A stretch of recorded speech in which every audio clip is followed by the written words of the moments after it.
What's going on, everyone? Tyton here with another RWBY review. Alright, so this time we have Chapter 2, Remembrance. For those of you who have been watching my channel, been following my channel, you'll know that I've been having issues with these RWBY reviews. I did a Chapter 1 review last week, and I had to do it twice, because the first one was taken down for copyright issues, and I completely understand why it was. I pretty much showed the entire video full screen. The audio was pretty much cut, but you can still hear it. And the second one, however, I cut up so much and I took out so much of the original video and I interlaced it with stills that I was genuinely shocked when YouTube, the copyright bot, flagged it for copyright issues, but I understand why it did. The one thing that really confused me that I didn't understand was I appealed, or I appealed the copyright issue, the copyright strike, to get it overturned. And from my understanding, the copyright holders, which in this case would be Rooster Teeth, review those claims and then they say either yes or no to that. I could be completely wrong about that, but that's my understanding of what the process is. And Rooster Teeth declined it. They said no, it was a copyright issue. So I'm very confused about that when there's so many other reviews and reactions out there that show much more than what I did. But that's for another video. Let's get into the Chapter 2 review, Remembrance. Alright, so this chapter starts off very melodramatic, very depressing, with Weiss walking through the Schnee mansion, and you get to see so much of what I was talking about before with the environmental design. I mean, this house, this house is beautiful. I mean, the reflections in the floors, the details in the lighting and the statues, everything is just so nice. And I'm just really impressed with what Rooster Teeth is doing with this series. The amount of detail and artistry that they're putting into this is just a whole new level than what they've been doing before. And it is such a nice progression in the series.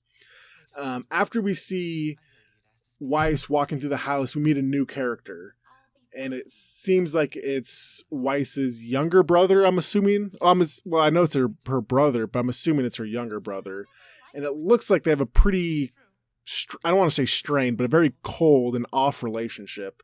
As compared to Weiss and Winter, which seems very warm and welcoming. I mean, one of the first lines we see when Winter comes in is just Weiss being all happy and excited to see her. So it definitely seems like Weiss's relationship to Winter is very nice, but her relationship to her younger brother is pretty cold. And it seems like that relationship also extends to Winter and the younger brother, and I can't remember his name. I think it's like Wheatley or something like that. But there's even a line where the younger brother doesn't like Winter all that much, and that kind of extends to the entire family. There was a line where they thought their mom and dad were arguing, and the mom is out in the courtyard having drinks, and the dad's in his study arguing with some man. We don't know who that is yet. And then it cuts to this portrait, and it's a really nice, very artistically done portrait of the entire family. And you can just kind of see, just from that one portrait, the entire relationship in that family. You know, you have it's very controlled, very, the father figure is in control of that family, and you can definitely tell just with that picture alone. And then the episode cuts to a very interesting, and I would say one of the darker scenes, where we actually have Pyrrha's voice talking about Jean, and I assumed it was Jean's dream, like Jean was having like a nightmare and we would see him wake up, but instead it's actually RWBY's dream. I would assume maybe some guilt or depression about what she saw on the beacon, or on Beacon's tower, and this comes up later on, and I'll talk about that later. You do get this scene with Team Ranger or Team Junior. However you guys want to say it. I'm doing Team Ranger just because it sounds so much better. And they're going to a town called Xi'an, and apparently Jean's been there before with his family, and they're talking about all the different things that Jean has been in, all the different activities that they've done, and you actually get to see the town, and it's in ruins. Every building is destroyed. There's smoke rising. There was fires, and you see this huntsman who's just bleeding, and he's dying, and it's not completely visceral, but for what RWBY has, I think this is the first time in RWBY where we actually see a dead human. We've seen Penny get killed and get dismembered, but she was a robot.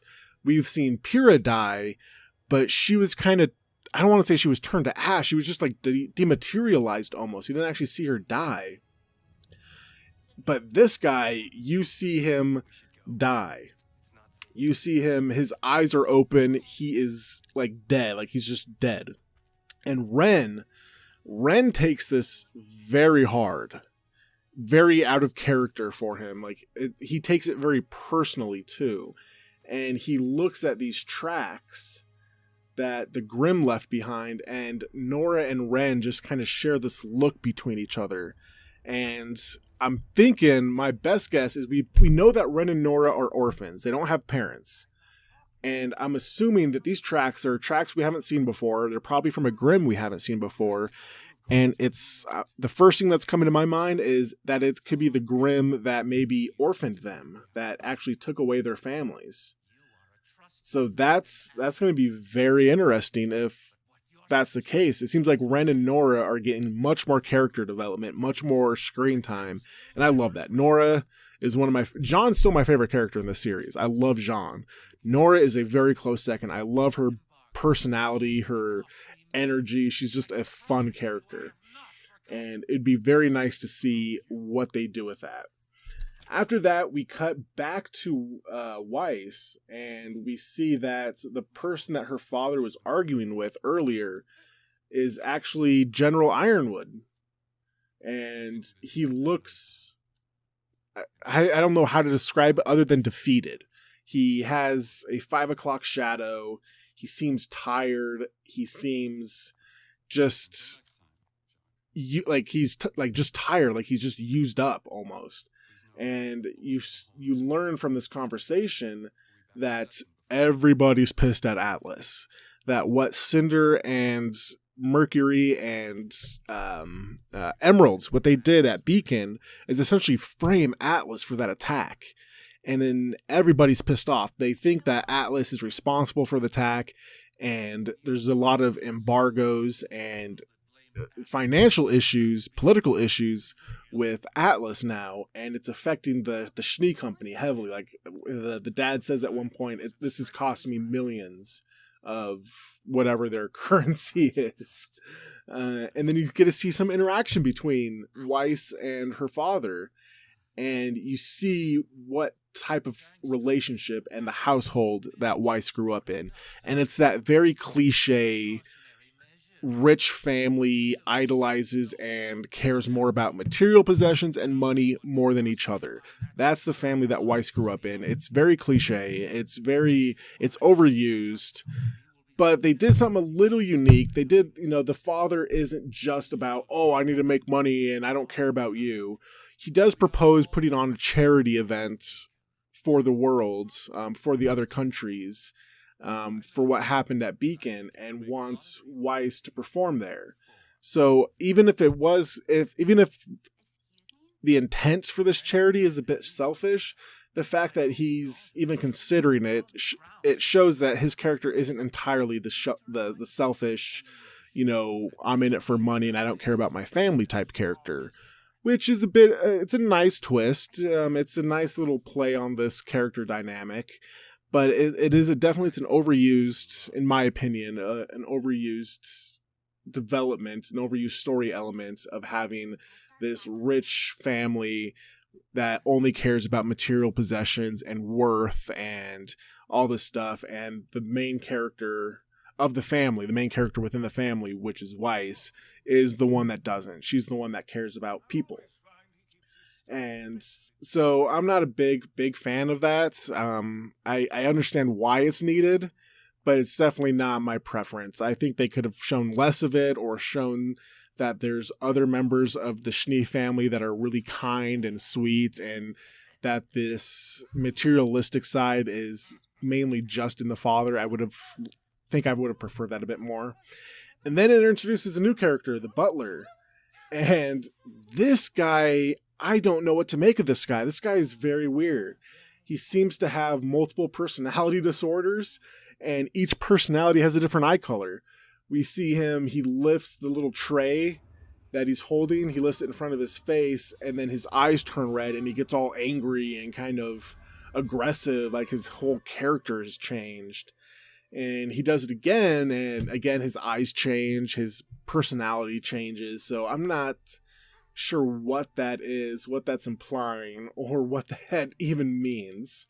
But he's a fun character. He's interesting. I'd like to see more of him, but I would like to know what's going on with him, what his multiple personalities are, where they come from, and why his eyes change. And then we cut to probably one of the saddest scenes in RWBY so far. I mean, the Penny being killed scene was incredibly emotional. It had one of the best reactions from reactors out there. The RWBY reacting community had one of the best reactions to Penny being killed, and Pyrrha dying was obviously a really emotional scene. But this one just got to me.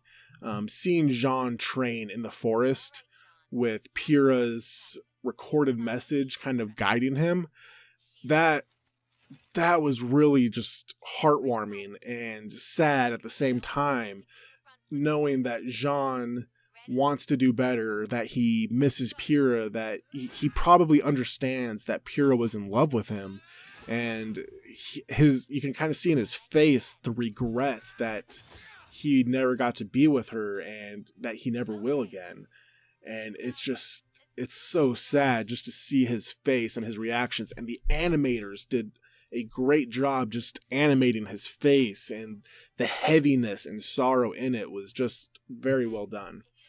And I want to talk about one thing here, and this is something that's been bugging me for a while, and that's the way Pyrrha died. She didn't die the way other people have died. We saw the huntsman in this episode die, and his body was just there, his eyes went black. Other than that, Pyrrha was the only other human that we saw die.